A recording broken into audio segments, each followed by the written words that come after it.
Jeff Burton. Just in front of him, Brett Bodine in the number 11. Hate to lose seconds like that under a green flag situation. It's bad enough under the yellow, but under the green, you're really losing time. Hey, let's take a look at the telemetry for a moment. Baker, take us around with this. Okay, you see him down in turn 1 there. He starts out towards Long Pond straight away. You see the tachometer there, 7,000. That's Sterling Marlin we're riding with. His left foot just bouncing on the brake there, 175. Right at 180 miles an hour, close to 190 right there, almost 9,000 as he gets on the brakes and starts in the tunnel turn. Now across the short chute, you'll see the revs go up because he has shifted as he goes down through there. Look at the RPM, 9,000. I had to question that one. Wound it right up there, huh? Yeah, I mean, it had the RPM, but I don't believe he run 200 miles an hour across the short chute. Now you're on the long straightaway. You can see down through here. He might have had wheel spin or something. That's 195, close to 200 down into turn 1.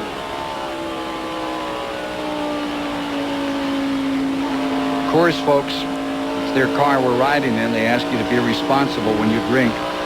Coors and the National Coalition Against Drunk Driving coming together against that particular subject, drunk driving. There is Sterling Marlin in the number 40. And they're looking to have a good day. Sterling has had some dandies, and right now he's up in 10th spot. Car looks very, very fast through the corners. He's closing in on John Andretti in the 43 there. Enough time for Sterling to have another good run. Yeah, he's come out of the back, too, from 31st. Still looking for his first top 5 this year. Could well come today at Pocono. Look at him challenging Hut Strickland here in the 96, going down into turn number 1. Strickland may have gone down a lap. Indeed, he has. Marlin's looking for Andretti, who was in 9th spot. We'll take a break and be back for more of the Pennsylvania 500 on TBS. Back with you live at Pennsylvania with 55 laps now complete and still all green at 137 miles, 137 and a half. That's how they're running.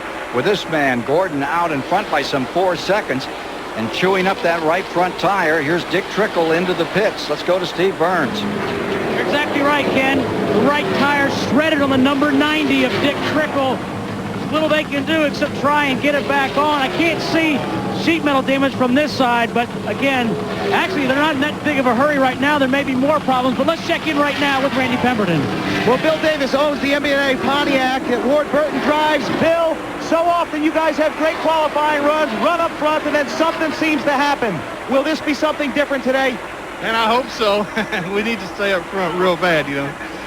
We got a real good car, you know. It's hot and slick, and that's when Ward, that's what he likes. That's when he comes to the front, you know. So he's real happy with the car, and I think we're going to be okay. Hey, that's Bill Davis. Back in 1940, 1994, Ward Burton was second in this race. He was driving for A.G. Gillard back in those days. And you see him at work as he stays in third at the present time. Well, you think of all the adversity these guys have faced, and it started at Daytona with a flat tire in the 500, the big wreck at Talladega. He spun at Martinsville, out of gas at the last Pocono race, and at the last race in New Hampshire, they towed the team van. They what? Towed the team van. They were Now, all who would have done that? Somebody that thought they parked illegally. The team van? The team van. They were all standing out there on the side of the road when the race ended. Ward Burton we're talking about right now in the silver car there, the number 22 is the fastest car on the speedway by our computer right now. Gordon is leading by 4 seconds. Burton is a full 5 to that leader, Gordon. They're all clicking off 161, and you're right, almost 162 on that number 22 right now as he's trying to make up some time. But here's the statistic for the moment. As we get down toward 58 laps complete on this track, 145 miles, the average speed, guys, has gone to 159.4. Rusty set the record a couple of years back at 144.8. I know it's early, but this is some kind of pace. Yeah. So far, they're quick. Real quick. Steve Burns has more on Dick Trickle's number 90. Boy, take a look at this tire, Ken Squire. This tire's absolutely shredded on Dick Trickle's right front. Now, this is actually a tire within a tire. This is the inner liner.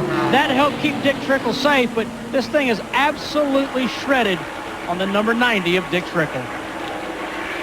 And that balance must look a little weird right now, huh, buddy? Boy, it's nice to have that extra tire in there, though. When that tire goes down like that, it did a lot of damage to the right front corner, but had it gone all the way flat, he would have went straight out into the wall.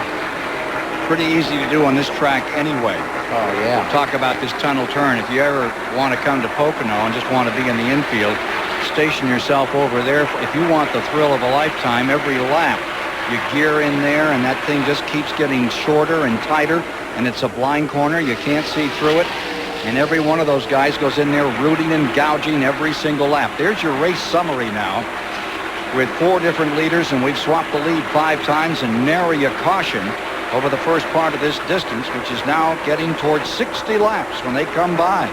And with 60 complete, we're at 150 miles in the book, Dick.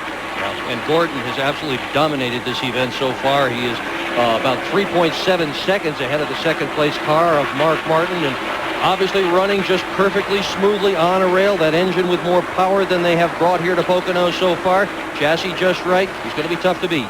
Brett Bodine has put the number 11, that Paycheck car, back behind the wall for the moment. Paycheck number 11 is back behind the wall. We'll try to get an update on Brett Bodine and how that one is running. Everybody else is still out here hard on it. Gordon stays first, and Martin has closed in. He's picked up a full second. Burton in third, 5 seconds back, and is trying to close. And comes Rusty Wallace fourth, followed by Bobby Labonte in fifth. Earnhardt a good stout 6, and Mayfield, who came out of the back of the pack, up to 7th. And Jeff Burton is in 8th. This is the battle for 7th right here. You see Jeremy Mayfield in the 12.